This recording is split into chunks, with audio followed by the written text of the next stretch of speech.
ug punahikon ta sa hinog ha kakao. Ang liso sa kakao atong himuon nga tabliya aron atong isagol sa lugaw. Bisag unsa na ray atong mahimo ani, mag-initiative na lang ta pirmi. Kay pobre man kita ani. Tanawa ra gud ning tawhanan ni.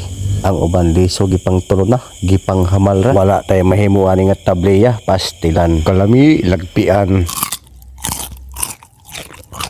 Pero okay ra kay ang atong mga kinalibang nga mga liso, automatic bulad o gadayon. Tanawa ra gud na sa tulo lang kabuk nga kakao nakahimo ta og tabliya. Unsa na lang kahaog daghan. Kung naatay 5 ka punuan nga kakao, libre na kayo ang pangkonsumo basta atimanon lang. Ang importante lang ang atong food security nga malibre. Pero kung daghan na, baligya ta. Mao na kung maningkamot lang gyud ta, dili man gyud ta maglisod. Kay kung mag-standby ra ka, hulat ta kag naay grasya, chambar na nga moabot sa imuha. Kana bitaw ang kaon tulog ra. Bisag na ang grasya, hulat pa kang ihungit sa imuha. Walay pulos nga kinabuhi. Naay istorya ba o sa ka magtotoo? Unya baskog pagid kayo panglawas. Makasimba nga walay puas, ampo nga adlaw gabi, sige rag ampo nga naay grasya nga moabot. Saan pag-abot sa grasya nga wala may buhat, dili man mulihok. Ang resulta yatap sa kagutom mo na pinaka-importante. Ampo perme, inubanan sa atong pagkugi. Kay kung walay bugas, pas mo ang labas. Pasensya na mo sa akong mga pulong dinhi. Ato-ato ra ni. Pero tinuod baya sa panahon karon hastang mahala sa mga panaliton. Mao nang kita kinahanglan magmakugihon, mananamtag mga klase-klase nga mga lagot mon. Kay sa panahon nga kita gutomon, aduna kitay mahandom. Yeah!